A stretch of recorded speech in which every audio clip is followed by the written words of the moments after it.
Hai guys, oke. Di video kali ini aku mau coba share pengalaman aku terkait tentang ngajar calistung. Nah, mungkin di sini teman-teman ada yang mau mencoba merintis lembaga bimbingan belajar gitu ya. Diawali dengan mengajar calistung dulu gitu, baru nanti ada mapel-mapel yang lainnya. Jadi aku mau coba ceritakan ya atau jabarkan sistem belajarnya itu kayak gimana gitu. Karena waktu itu aku sempat ngajar calistung gitu di kampungku sendiri dengan beberapa adik kelasku gitu. Jadi aku pas ngajar dibantu sama adik-adik kelasku, alumni pesantren juga sama. Nah, mungkin ini bisa kalian terapkan juga di lembaga kalian.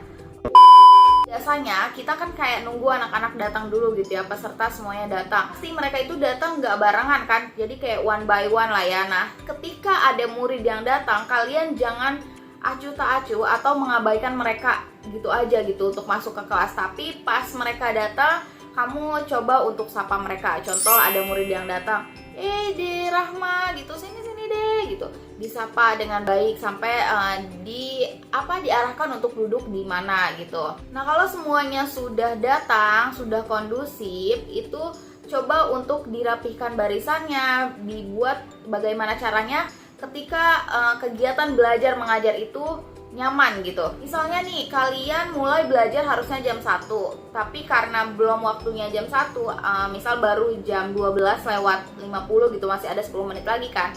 Nah, teman-teman atau para tutor bisa untuk ngajak murid-murid kalian untuk ngobrol kayak, hari ini kamu sarapan apa? Lo ada cerita menarik apa? Gitu.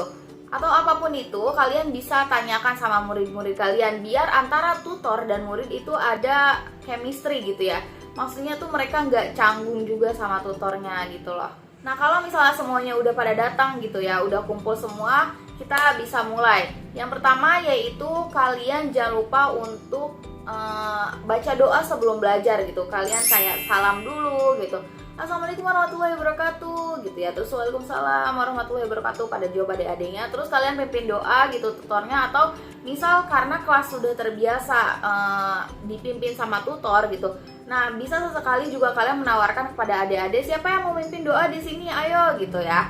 Jadi yang pertama jangan lupa untuk salam dan juga pimpin doa bersama gitu. Nah, setelah doa kalian tuh nggak langsung belajar, tapi yang pertama yang biasa kita lakukan itu ice breaking teman-teman.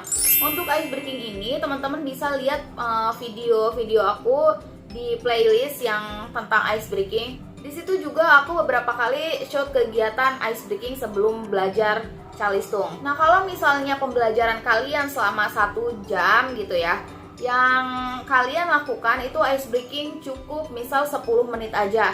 Setelah ice breaking sudah selesai gitu, itu kita bisa langsung mulai ke pembelajaran.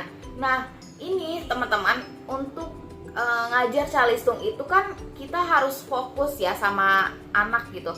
Misalnya nih, ada 10 siswi gitu di kelas calistung.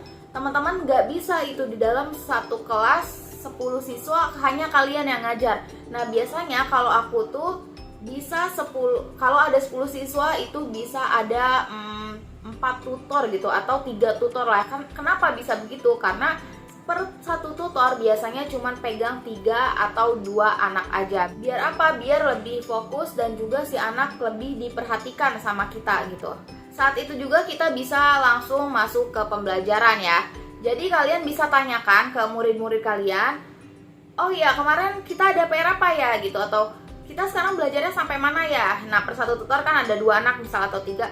Coba Diki dibuka bukunya kemarin sampai mana gitu, Rahma dibuka bukunya ada PR gak gitu kemarin gitu ya, ditanya satu-satu. Nah, untuk materi calistung biar teman-teman gak kesulitan, itu kalian bisa beli buku calistung gitu loh di toko-toko buku terdekat. Sekarang tuh kan udah banyak ya buku calistung gitu di online shop, kalian juga bisa cari gitu, karena biar mempermudah kita atau mempermudah kegiatan belajar mengajar kita gitu ketika ada panduannya gitu. Nah, kan setiap murid itu misal kemampuannya beda-beda ya. Yang satu itu baru sampai pembelajaran alfabet lah, baru bisa nulis alfabet. Terus sedangkan murid yang kedua itu baru bisa sudah bisa alfabet dan menghitung. Murid yang ketiga itu sudah bisa menghitung sampai tingkat perkalian misal. Nah, itu teman-teman diharapkan untuk jangan digabung gitu. Jadi kayak coba cari murid-murid yang sekiranya pembelajarannya itu hampir sama gitu. Yang satu baru bisa alfabet gitu, yang kedua itu udah bisa alfabet tapi sedikit-sedikit lagi belajar menulis gitu. Jadi kayak tingkatannya agak setara gitu kan. Misal nih kamu megang 2 anak kan, coba silahkan dibuka adik-adik yang kemarin itu kita belajar sampai mana. Oke, sekarang Derahma dulu. Derahma bisa dilanjut ya yang huruf B ini. Miss fokus ke Derahma dulu ya, Deiki misal gitu. Oke, Derahma dibuka. Nah, sekarang kita tulis huruf B gitu. Nanti diajarin sama kalian, sama tutornya huruf B. Nah, Derahma bisa dilanjutin, ini huruf B-nya ada 5 kotak lagi. Coba Derahma tulis dulu ya gitu misalnya. Nah, terus nanti kamu bisa pindah ke DIQ gitu, diarahkan DIQ sudah sampai mana juga. Baru teknik selanjutnya misal pindah ke lain materi, contoh mengeja alfabet gitu-gitulah pokoknya ya. Nah, misal nih udah belajar gitu ya selama 20 menit atau 30 menit. Nah, di situ kalian bisa kasih selingan waktu untuk istirahat itu sekitar 5 menit aja. Istirahat itu tutor memberi waktu kepada adik-adik calistung itu untuk misal ke kamar mandi atau sekedar minum atau membeli snack gitu. Misalnya nih di kelas di samping lembaga les ada warung, boleh ke situ tapi cukup 5 menit aja, jadi diwaktuin.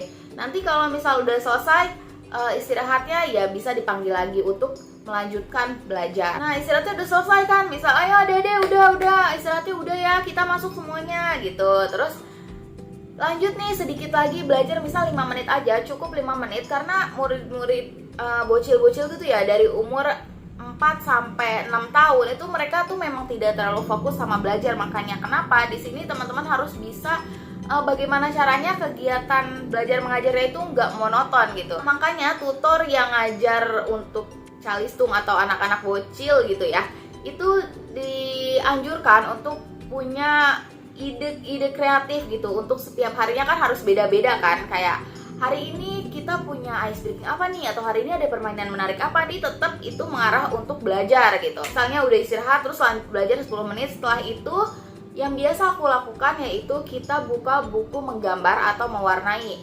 Jadi itu belum selesai gitu, kita coba bikin cair lagi itu. Ayo semuanya buku mewarnainya dibuka ya, atau buku menggambarnya dibuka. Nah, itu kan buku gambar atau mewarnainya itu udah ada gitu, ada paketnya, buku paketnya misal. Jadi tinggal diwarnain aja gitu, atau ada gambar yang titik-titik, jadi kita tinggal tebelin gitu titik-titiknya gitu kan. Kita nilai hasil menggambar atau mewarnai mereka. Lalu selanjutnya setelah itu biasanya kita mulai ice breaking lagi teman-teman. Jadi ice breaking yang pertama dengan yang mau pulang itu bisa kalian samakan, atau kalau lebih baik lah ya dibedakan. Ya nggak apa-apa sih kalau mau sama biar lebih inget lagi gitu. Bisa nyanyi-nyanyi atau bisa gamesnya itu kayak misal teman-teman semuanya adik-adik semuanya coba perhatikan Miss dulu ya gitu. Ini Miss mau tulis di papan tulis ini huruf apa gitu. Jadi semacam kayak kuis juga gitu.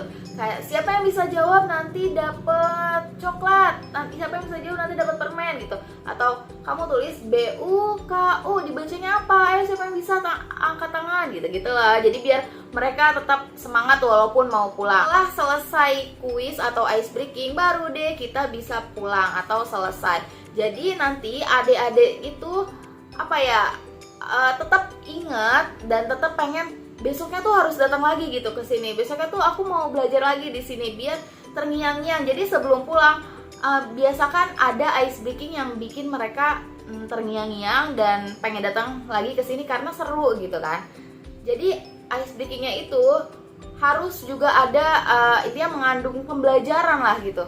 Kayak contoh ice breaking tentang menyanyi tapi menyanyi bahasa Inggris gitu loh, kayak lion singa fish ikan misal gitu kan. Nanti abis ice breaking kalian bisa tebak-tebakan tadi singa bahasa Inggrisnya apa gitu loh. Jadi tetap terngiang-ngiang kan, kalau nyanyian biasa kita lebih gampang untuk mengingat kan. Nah setelah itu kamu juga untuk masalah PR sebenarnya kondisional sih. Kalau kalian rasa perlu nih dikasih PR 1 minggu sekali atau perlu nih 2 minggu sekali ada PR, yang nggak apa-apa kasih aja.